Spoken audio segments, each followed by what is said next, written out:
Me imagino que todas las personas aquí, incluso su servidora, les encanta ir de compras.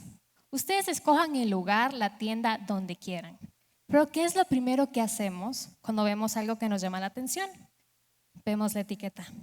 Esa pequeña etiqueta que la podemos encontrar en ropa, en comida, en artículos de diferentes usos, donde sea.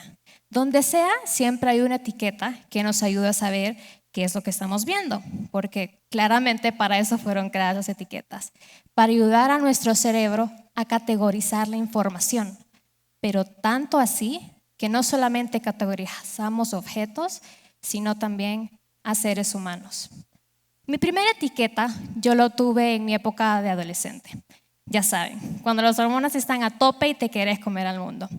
En esa etapa, alguien muy cercano a mí dijo que yo era una persona rara, porque en una conversación yo prefería quedarme callada y escuchar lo que la otra persona estaba diciendo. Tuve esa y muchas otras etiquetas en toda mi vida.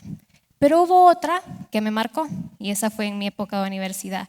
Al parecer yo era una persona un poco aburrida, porque mi idea de diversión no era salir de fiesta con todos mis amigos, sino quedarme en casa leyendo y viendo mis programas favoritos. Así que rara y aburrida, esa era yo.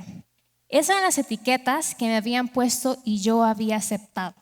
Sin embargo, a medida fui creciendo y obviamente madurando, comencé a cuestionar qué es lo que realmente esto significa. ¿Qué significa ser rara y aburrida? Y si solamente se le atribuyen a las personas que ahora en día, como se dice, son energéticas y sociables. Pues la respuesta a esas interrogantes la encontré. Y era una respuesta simple. Yo era una persona introvertida. Pero cuando pensamos en introversión, se nos viene a la mente alguien muy callado y tímido, ¿no? Otra etiqueta. Donde sea que vayamos, siempre hay una etiqueta. Y cuando encuentras la tuya, piensas que siempre lo será. Sin embargo, déjenme decirles que eso no es cierto.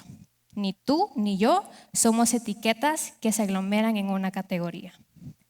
Ahora en día, donde reina el tema de la salud mental, sé que no les va a sorprender que yo venga a hablarles acerca de quiénes somos, pero lo voy a hacer desde el ámbito científico y psicológico.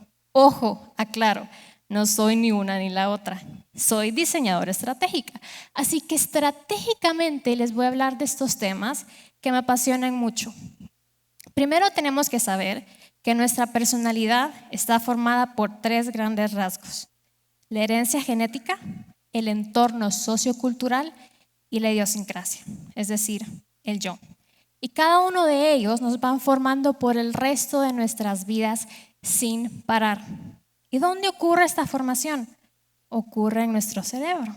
No me voy a poner ni científica ni terminológica ahorita, pero sí quiero que sepan algo, que el cerebro nunca deja de cambiar. Y eso es gracias a nuestras tan queridas neuronas. Antes se creía que cuando nacías y a medida ibas viviendo, tus neuronas iban muriendo y hasta ahí quedaban, ya no generabas más. Sin embargo, la Universidad de Columbia en Nueva York nos dice totalmente lo contrario. Ellos realizaron un estudio en tejidos disecados de hipocampos en seres humanos, donde ellos querían evaluar la generación de células hipocampales midiendo la concentración de radioactivos de carbono. Me voy a detener ahí. Es decir, esas partículas que quedaron de los residuos de las prácticas o las pruebas de bombas nucleares de la Guerra Fría. ¿Qué encontraron en ese estudio? Que el cerebro humano era capaz de generar aproximadamente 700 neuronas al día. Sin embargo, lo extraordinario de este estudio se puede demostrar en este otro estudio que fue publicado en la revista científica de Current Biology, donde este grupo de investigadores quería ver cómo era o si cambiaba o no cambiaba el cerebro humano según iba aprendiendo. Entonces tomaron como sujetos de estudio a hombres aspirantes de taxistas en Londres. Entonces, en un periodo de 3 a 4 años, esos aspirantes tenían que aprenderse, imagínense, un alrededor de 25,000 calles en 6 millas. Imagínense la cantidad de información. Entonces, al final de ese periodo de tiempo, les hicieron una estimulación magnética transcraneal y encontraron que el volumen de materia gris de su hipocampo había aumentado.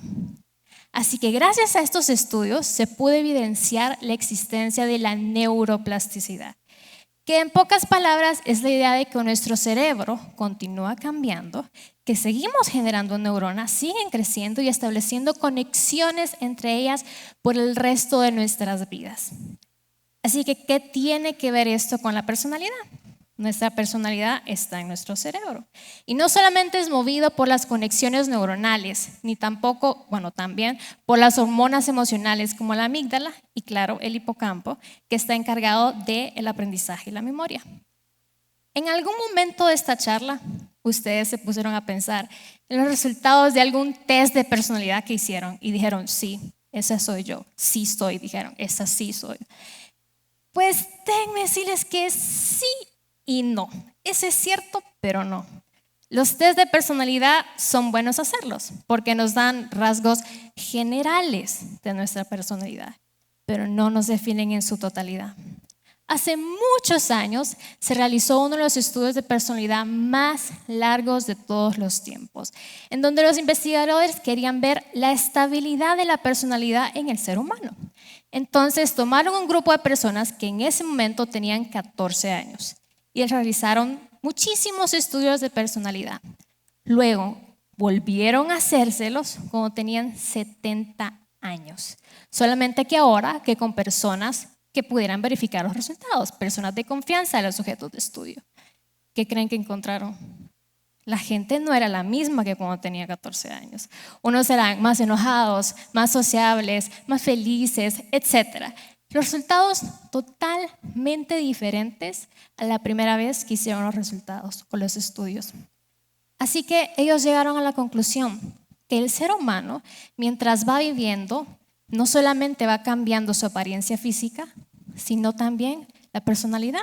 La personalidad no se queda atrás, sigue cambiando por el resto de nuestras vidas. Así que hagámonos un par de preguntas. ¿Cómo puedes categorizarte si vas cambiando mientras creces?